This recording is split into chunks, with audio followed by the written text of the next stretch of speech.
Hello, I'm going to talk about the Elizabethan age and Shakespeare and Romeo and Juliet. The Elizabethan age was a period in England that unfolded during the Renaissance, and the period was named after a queen at that time, which were this lady, Queen Elizabeth I of England, who became queen in 1558.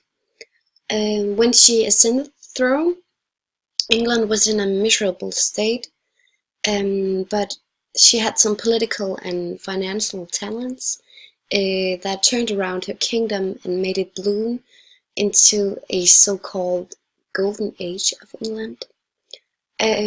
Besides this great influence politically, she also had a very great influence and a desire for the cultural environment in England. Um, Elizabeth saw art as a great importance of the life and legacy of her kingdom, and in her reign, which lasted for 45 years, the cultural life bloomed and flowered in England in form of music and literature and theatres, which she was very fond of. And for the first time in England, they were built these professional theatres with her permission. During her time, there were many great playwrights, and one of them were William Shakespeare. And he was born 6 years after Elizabeth became queen, so it was in 1564. And as many other writers, because of the Renaissance, he was inspired of the ancient time and from the Golden Age, and therefore he also were very inspired by the classical genres at that time, especially the sonnet that he liked. Um, in the time Elizabethan age, the playwrights also were inspired from these ancient times, and as an innovation, they started making and writing dramas.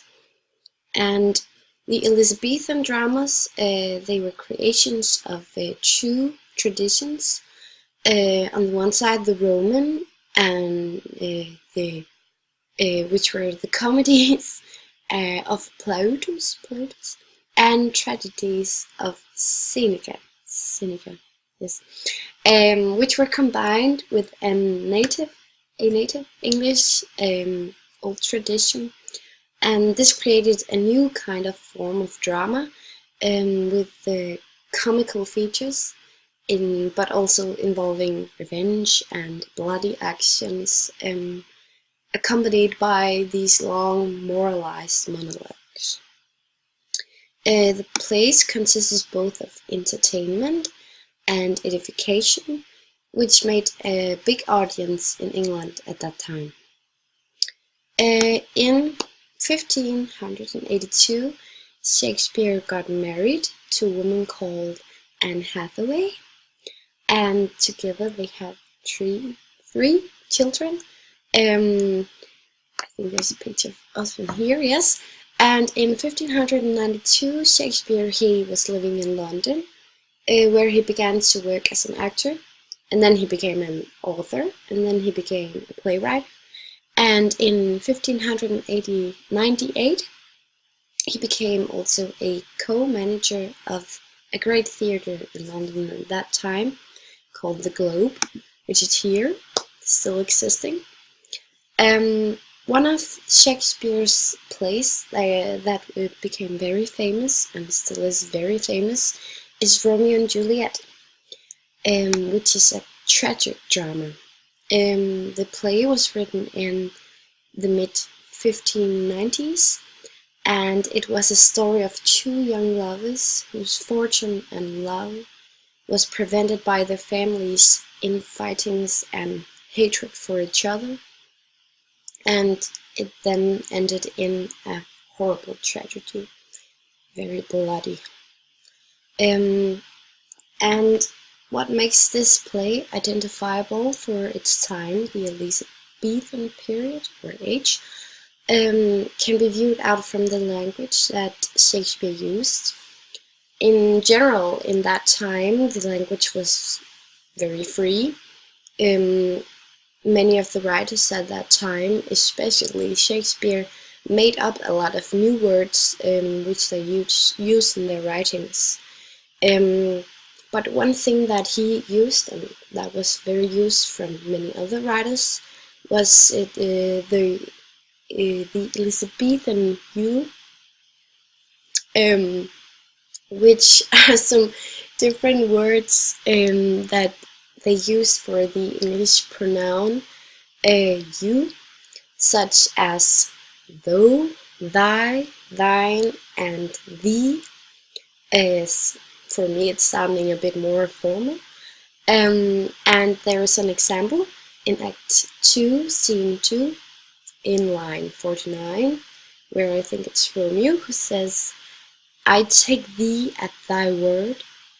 And then again another example in Act 1, Scene 5, line 107, where I know it's Romeo who says, thus from my lips by thine mine sin is purged. Another thing that is used from Shakespeare is the Petrarchan love, where he uses some conventions. And for example, there is the use of oxymorons, like Romeo. He used in some places he used loving hate and heavy lightness and sick health. And out from that you can read that Romeo sees love as deadly and as a torment, and he sees love as a hunt. Yes, and then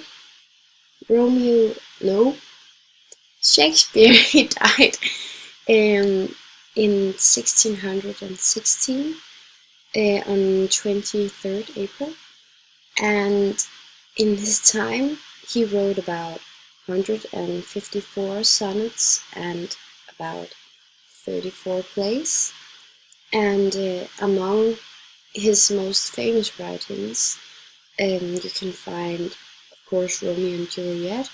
There's also Hamlet, which in some ways is very important for Denmark because of Kronborg, and then Macbeth, and then this very beautiful sonnet, Shall I compare thee to a summer's day? Yes, I think that was what I had. I'm sorry about the time. Bye bye.